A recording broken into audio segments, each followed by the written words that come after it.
Reintegração de posse é quando alguém ela invade o terreno de alguém, de outra pessoa, permanece lá durante muito tempo, monta uma casa, uma moradia e passa um tempo, aquela posse ela é restabelecida, a justiça determina que aquela posse seja restabelecida para o proprietário original. Mas, assim, o que que me deixava um pouco mais triste é por quê? Porque durante um período aqui no Maranhão, e foi combatido isso, existe uma espécie de indústria da reintegração de posse, no sentido de que de pessoas com atitudes criminosas mesmo, elas incitavam outras pessoas a invadir terrenos.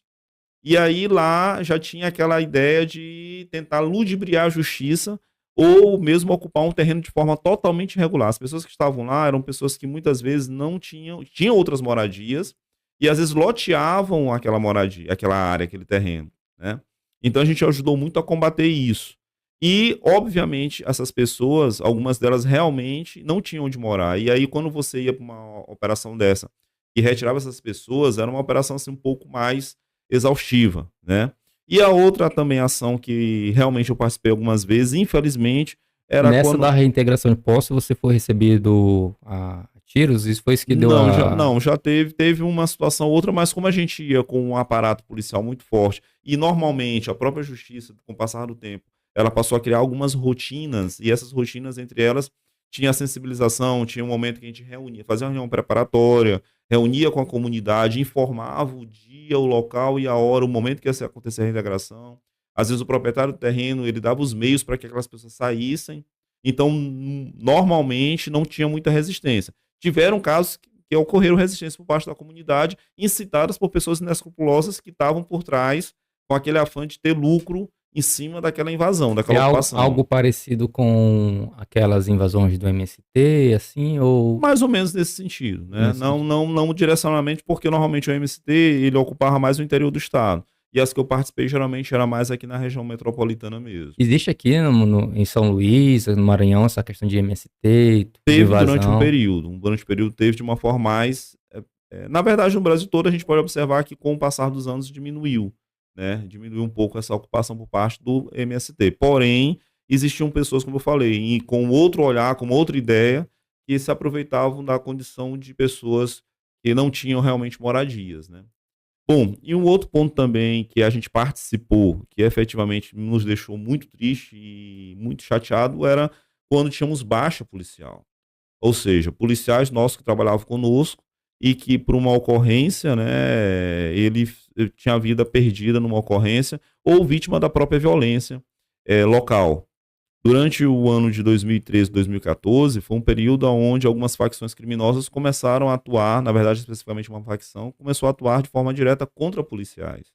E aí a gente teve que tomar algumas atitudes mais rigorosas no intuito de quê? De evitar que esse confronto acontecesse. Foi o marco de facções, atuações de facção Aqui no aqui Maranhão, no Maranhão. podemos dizer que sim, que teve um momento em 2013, 2014, onde elas agiam de uma forma direcionada às forças de segurança.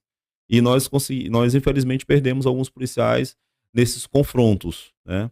A partir daí começou a ter o quê? Uma nova conduta, um novo treinamento, uma nova orientação para as forças policiais e é uma resposta mais rápida e imediata, Essa foi a época né? que o Flávio Dino estava no poder, né? Essa... Sim, foi logo assim, logo depois que ele assumiu. Não, ele não estava ainda, não tinha assumido, ele assumiu em 2015, salvo engano. Né, esse fato aconteceu em 2013, 2014. Sim, Porém, na época, quem estava na gestão, à frente da gestão, assumiu, resolveu tomar uma atitude mais enérgica, né, dentro do sistema de segurança, e nós conseguimos debelar rapidamente se essas não me atuações. engano, era o deputado, né? Era o deputado? O, rapaz, deputado, fugiu agora a memória aqui. Lá de O Rosário, que apoiava muito o ex-prefeito. Não, Cutrim. não, que atuou diretamente na segurança pública. Ah, Aloysio Luiz Mendes, Mendes. era ele que estava. Sim, eu não estou muito bem lembrado quem era o secretário de segurança. Porém, nessa época, houve uma resposta imediata por parte da cúpula do sistema de segurança à época, e com isso conseguimos efetivamente dar uma resposta imediata, e isso partiu até pela questão maior de preparação do nosso efetivo.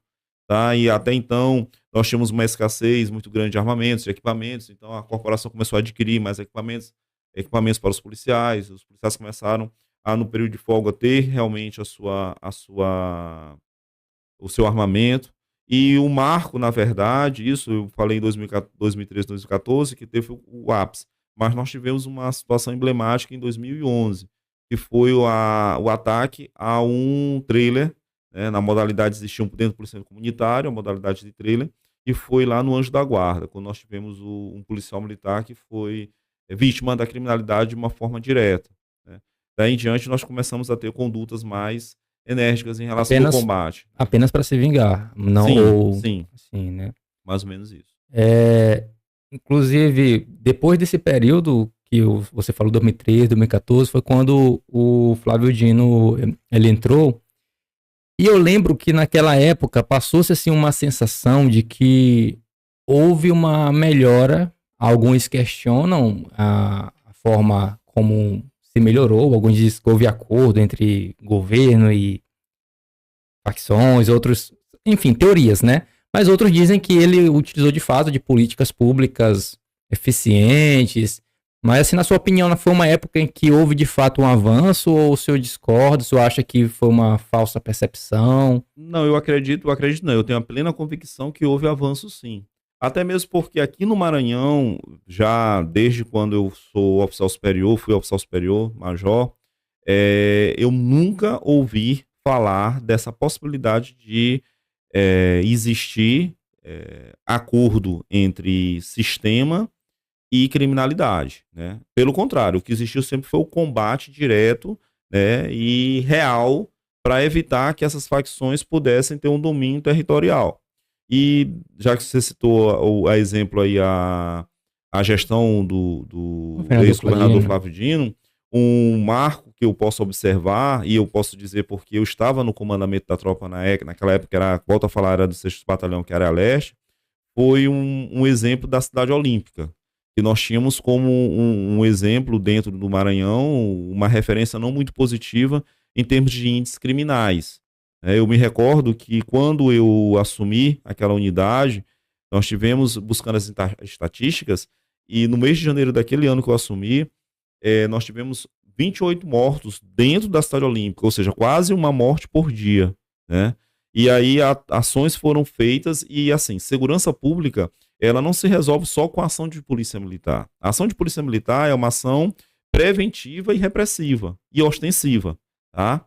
Mas, na verdade, ela a sua origem mais é preventiva e ostensiva. A repressão ela acontece, às vezes, quando há uma quebra da ordem. Porém, juridicamente falando, ou tecnicamente falando, a força repressiva é a Polícia Civil, porque ela vai agir depois que o fato acontece, no caso da investigação. Porém, volto a falar, a questão da segurança pública, ela não é responsabilidade só das forças policiais. A segurança pública ela é responsabilidade de todos, né? O próprio caput do artigo 144 da nossa Constituição, ele está bem claro lá quando ele define que é dever do Estado, mas direito e responsabilidade de todos. Então, quando nós falamos dessa forma, nós estamos instando outros órgãos a ajudar ou auxiliar na segurança pública.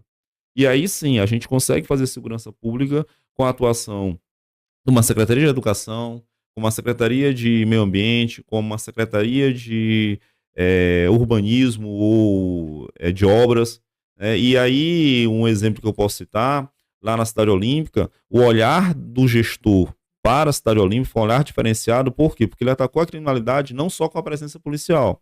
Lógico, lá foi criado uma companhia de policiamento que não existia, né, que até então era a 3ª Companhia do 6º Batalhão, que depois se transformou no 43º Batalhão, um batalhão a mais na região metropolitana, e nós tivemos destacado para lá um efetivo direcionado e foi criado um ambiente onde a gente conseguiu exercer, melhor falando, o princípio do policiamento comunitário, que é um policiamento de proximidade, você se aproximar da comunidade, é aquela questão, você tem uma empresa e você quer gerar lucro na sua empresa, mas você tem que buscar e agradar quem? O seu cliente, né?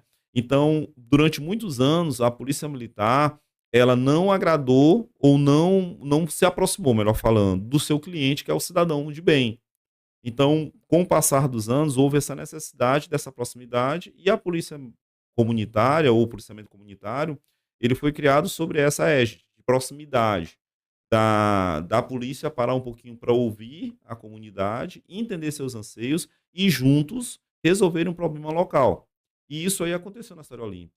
Foram criados conselhos comunitários de segurança e nos conselhos comunitários de segurança, o comandante ou os oficiais, e às vezes até as praças, reuniam com a comunidade, ouviam seus anseios, e aí sim criamos políticas mais próximas de combate à criminalidade e à violência.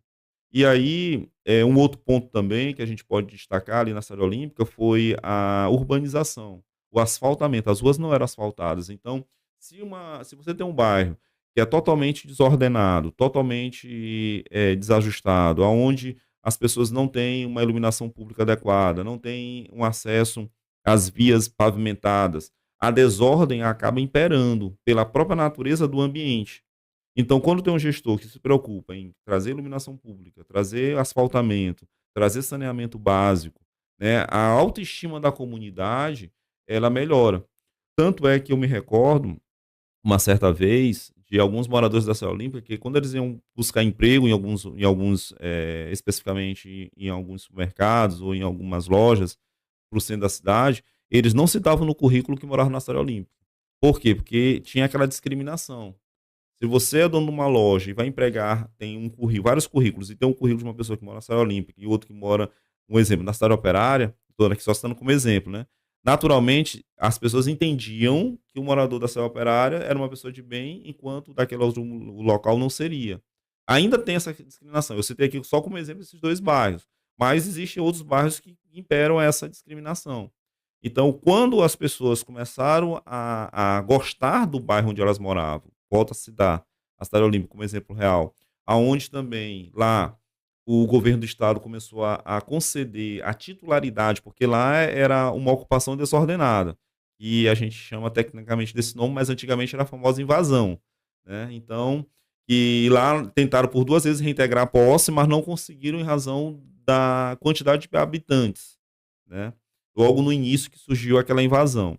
Porém, como ela se instalou, então na gestão mais atual foi concedida a titularidade. Com a titularidade, o proprietário ele passou o quê? A ter direitos e benefícios a programas.